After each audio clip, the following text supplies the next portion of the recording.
एक हिंदू महिला के साथ लोगों ने बदसलूकी की और फिर मारपीट की गई। बीजेपी नेता अमित मालवीय ने इस घटना पर तीखी प्रतिक्रिया दी है और कहा कि तिलक लगाकर सब्जी खरीदने गई एक हिंदू महिला और उसकी बेटी के साथ दुकान पर भेदभाव किया गया। बंगाल में हिंदुओं के साथ भेदभाव हो रहा है और इस घटना से बंगाल की सियासत एक बार फिर से गर्मा गई है। देखते हैं ये रिपोर्ट।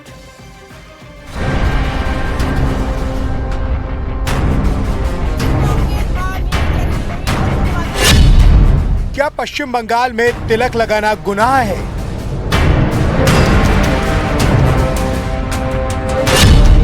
क्या पश्चिम बंगाल में पहचान खतरा बनती जा रही है?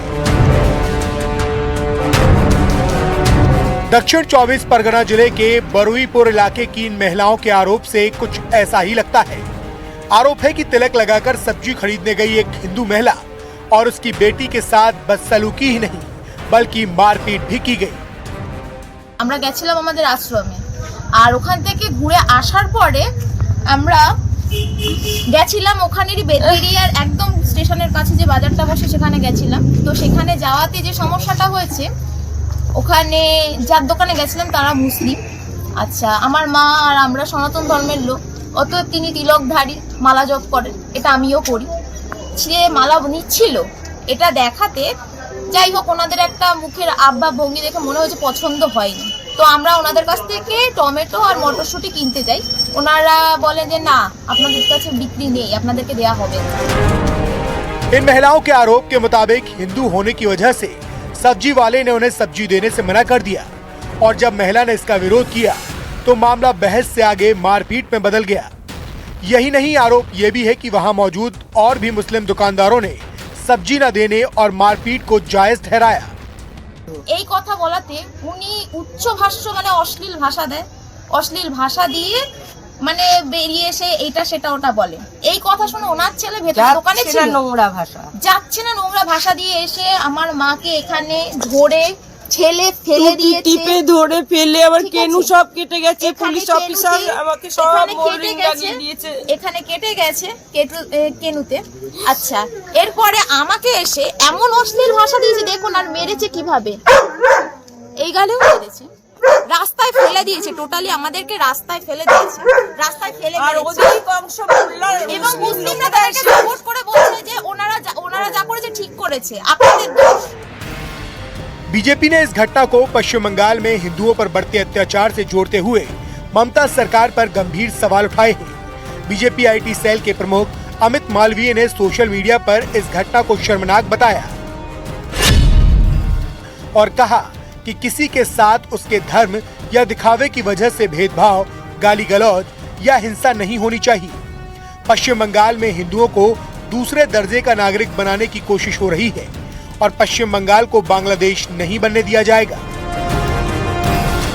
हालांकि इस पूरे मामले में अब तक प्रशासन की ओर से कोई आधिकारिक बयान सामने नहीं आया है, लेकिन इन महिलाओं के आरोप से एक बार फिर पश्चिम बंगाल की सामाजिक और राजनीतिक स्थिति पर सवाल खड़े हो रहे हैं।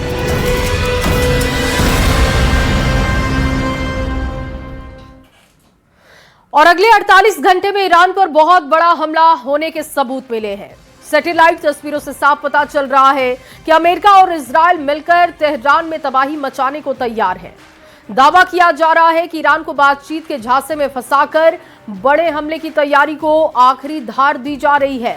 और नेतन्याहू से सीक्रेट मीटिंग करने के बाद ट्रंप ने दो टूक कहा कि अगर ईरान ने अमेरिका की बात नहीं मानी तो ईरान को मूर्खता की भारी कीमत चुकानी पड़ेगी।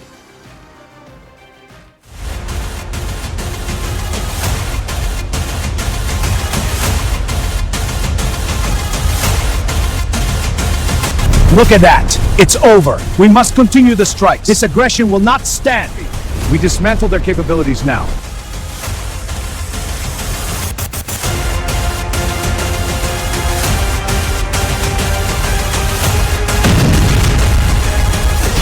तेहरान करेंगे तबाह, 3 घंटे में ब्लूप्रिंट तैयार।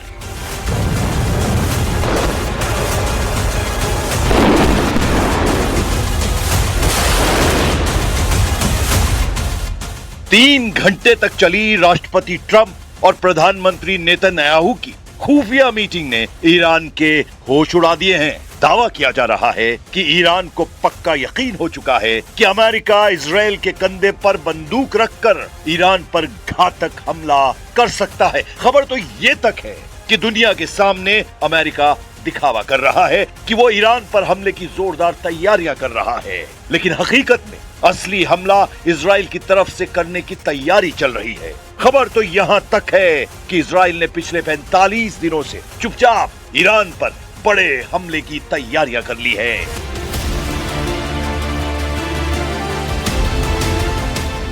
पूरा पश्चिमी एशिया या कहें मिडिल ईस्ट इस वक्त सांस रोककर ईरान पर होने वाले हमले का इंतजार कर रहा है। ईरान भी अच्छी तरह से जान चुका है इस वक्त अमेरिका एक बार को बातचीत के बहाने अमेरिकी हमलों को रोका जा सकता है, लेकिन इजराइल को हमला करने से रोकना लगभग असंभव है। तो ऐसे में सवाल है, इस वक्त जंगी की कौन सी चालें चली जा रही हैं? ईरान को रौंदने की तैयारी, 20 देशों का वॉर प्लान एक्टिव।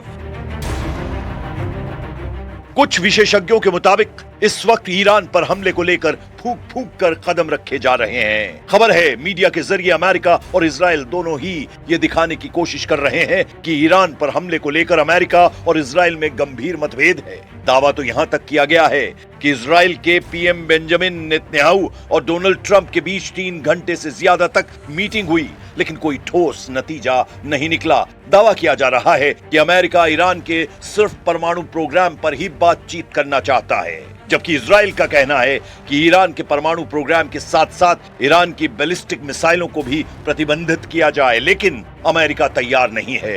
ये हुआ खबर का वो पहलू जिसने दुनिया को दिखाया और समझाया जा रहा है, लेकिन अब समझिए पर्दे के पीछे नेतन्याहू की ट्रंप चाल, यानी अमेरिका ईरान को बातचीत के झांसे में फंसाए रखेगा और इधर इजराइल मौका मिलते ही ईरान पर हमला कर देगा। अमेरिका ये चाहता है कि हम ईरान को मजबूर कर दें कि ये इजराइल का हमला है, ना कि अमेरिका। ऐसी स्थिति में अमेरिका पीछे से इजराइल की मदद करता रहेगा और ईरान अपना पूरा फोकस इजराइल पर करेगा, यानी अमेरिका ईरानी वार्ताकारों को यह समझाने की कोशिश में जुटा है कि अमेरिका ईरान पर हमला नहीं करेगा, लेकिन अगर इजराइल ने किया तो वो जिम्मेदार नहीं होगा। इसलिए अमेरिका और इजराइल ने पूरे पश्चिम एशिया या कहें मिडिल ईस्ट में 18 से 20 देशों को ध्यान में रखकर ऐसी जंगी रणनीति बनाई है।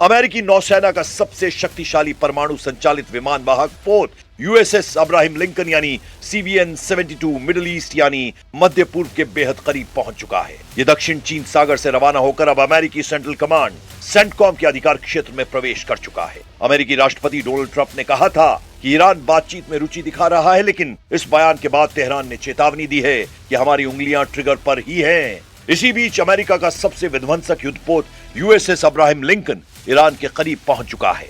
अमेरिकी aircraft carrier USS Abraham Lincoln के साथ पूरा जंगी बेड़ा चलता है। इस युद्धपोत को अमेरिका के दुश्मनों का काल माना जाता है और कहा जाता है कि यह युद्धपोत अकेले ही ईरान की पूरी सेना को धूल चटा सकता है। इसके साथ स्ट्राइक ग्रुप में गाइडेड मिसाइल क्रूजर, विध्वंसक जहाज, सबमरीन और अन्य युद्धपोत शामिल होते हैं। यूएसएस अब्राहम लिंकन को समंदर में चलने वाला सबसे बड़ा जंगी बेड़ा माना जाता है और इस युद्धपोत पर अमेरिका के सबसे घातक लड़ाकू विमान तैनात है।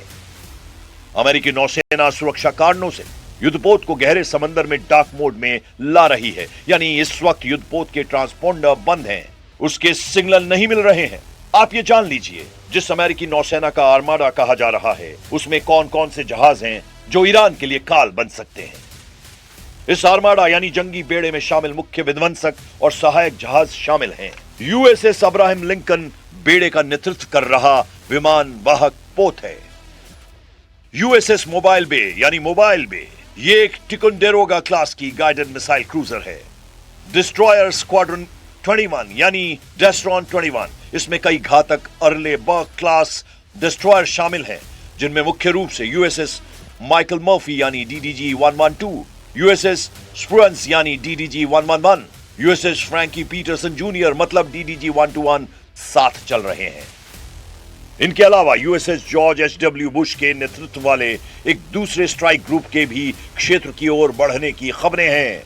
इनके अलावा अमेरिका ने मिडिल ईस्ट में अतिरिक्त F-15E स्ट्राइक ईगल लड़ाकू विमानों की तैनाती की है।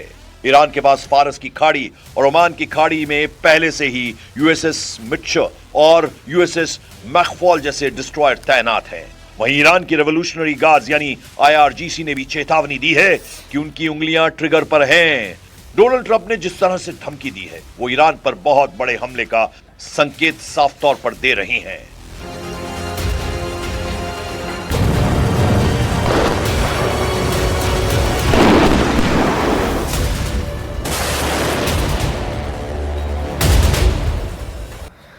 तो क्या तेहरान की सड़कों से खामेनेई की ब्रिगेड ने युद्ध का बिगुल बजा दिया है?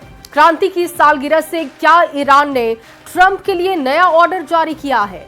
और क्या ईरान की मिसाइलों का रुख तेल अवीव पर सेट हो गया है? 47 साल बाद ईरान की सड़कों से एक मैसेज क्लियर हो गया है।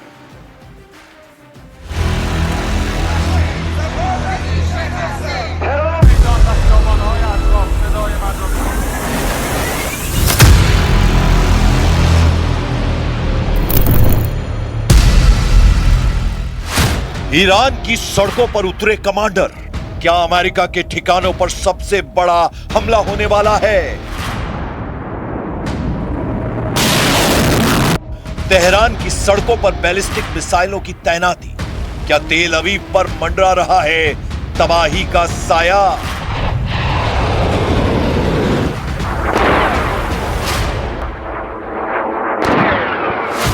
तैनात हुए आसमान को चीरने वाले हमलावर ड्रोन, क्या ये ईरान के खूंखार ऑपरेशन की रिहर्सल है? ईरान ने दिखाई मोबाइल लॉन्चर की ताकत, क्या ईरान ने अमेरिका और इजराइल से फुल एंड फाइनल युद्ध का मन बना लिया है?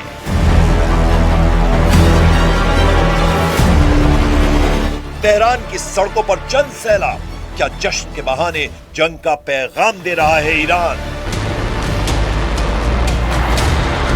तेहरान की सड़कों से उठी एक गूंज, एक ऐलान और चेतावनी, क्या ये ईरान की अमेरिका और इजराइल को खुली चेतावनी है?